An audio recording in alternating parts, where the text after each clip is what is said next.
Bonjour, je vous propose un travail qui consiste à aller chercher les coordonnées d'un point dans une symétrie centrale.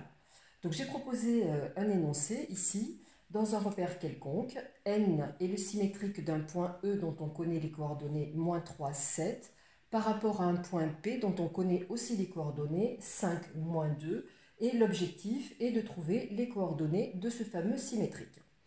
Première des choses à faire, et qui est vraiment très importante, c'est d'aller schématiser la situation. Alors, vous n'êtes pas obligé de faire un dessin dans les règles de l'art en traçant un repère, en plaçant correctement les points E et P. Vous pouvez juste faire un dessin à main levée pour avoir une entrée, c'est-à-dire savoir comment vous allez gérer la situation. Faire un dessin très correct pourrait avoir le danger suivant, c'est-à-dire que vous alliez lire en fait les coordonnées du point N, et donc être hors sujet, puisque ce n'est pas un travail de lecture graphique, sinon ça serait clairement dit. Trouver à l'aide du graphique les coordonnées du point N. Le travail qui est attendu ici est un travail calculatoire. Donc on veut voir une mise en œuvre de théorèmes mathématiques. Faire un dessin très parfait, c'est-à-dire en traçant bien un repère et en plaçant correctement les points, pourrait juste avoir l'avantage de vous permettre d'aller vérifier les calculs que vous allez faire. Bref, là, je vais décider de faire juste un petit dessin à main levée de la situation. Donc, N est le symétrique de E par rapport à P. Donc, je place un point E, je place un point P, et être le symétrique de E par rapport à P, ça veut dire être ici, un petit peu en face, donc ça c'est super mal dit, et mathématiquement parlant, la situation qui se produit ici, c'est que le point P, donc le point que vous trouvez derrière le par rapport A, c'est-à-dire le centre de la symétrie en fait, le point P va être le milieu du segment EN. Donc ça, c'est en fait notre entrée dans l'exercice. Et on va le dire tout de suite, donc, eh bien, le point P est milieu du segment EN. Alors, je ne suis pas obligée d'écrire segment en toutes lettres. Je rappelle qu'une façon de noter un segment, c'est de mettre entre crochets. Donc voilà, là, vous avez bien parlé du segment EN.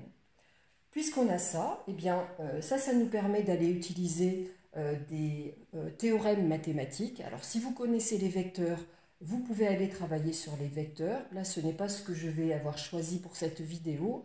Je vais avoir choisi de travailler sur les formules des coordonnées d'un milieu. Donc, par formule, j'efface mon petit dessin pour gagner de la place. Par formule, des coordonnées d'un milieu, je sais que, eh bien, x de P, l'abscisse du milieu, c'est x de E plus x de N divisé par 2, c'est-à-dire la moyenne des deux abscisses. Et même chose pour l'ordonnée, y de P est égal à y de E plus y de N divisé par 2.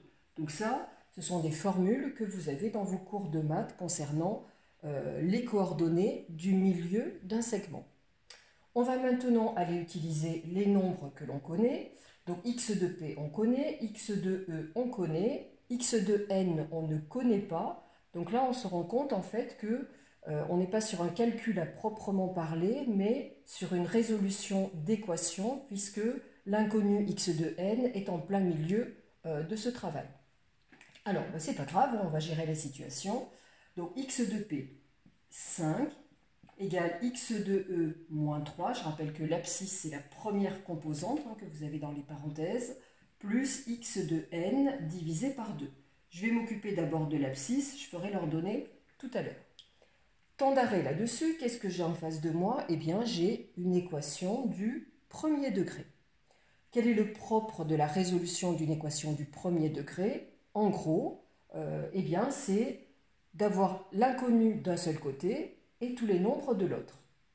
Et pour cela, de faire tous les calculs qu'il faut pour isoler pas à pas cet inconnu. Donc ici, qu'est-ce que je vois? Je vois que en fait, ce sur 2 va m'embêter. Donc, il va m'embêter. Qu'est-ce que je fais? Eh bien, en multipliant par 2 de chaque côté, eh bien, je vais faire disparaître ce sur 2. Donc ici, 5 fois 2, ça donne 10. Et de l'autre côté, eh bien, 1 sur 2 multiplié par 1, 2, eh bien les 2 s'éliminent et cela me donne moins 3 plus x de n. Marquez bien le calcul que vous faites de chaque côté, ce sont les règles de travail sur les équations du premier degré. Donc à partir du moment où on fait le même calcul de chaque côté, on ne change pas l'égalité. Il me reste à trouver donc x de n. Alors je vous conseille de laisser x de n de ce côté droit plutôt que d'aller le passer de l'autre côté et de faire des fautes. Eh bien, il y a le moins 3 qui nous embête. Donc qu'est-ce qu'on va faire? On va venir faire plus 3.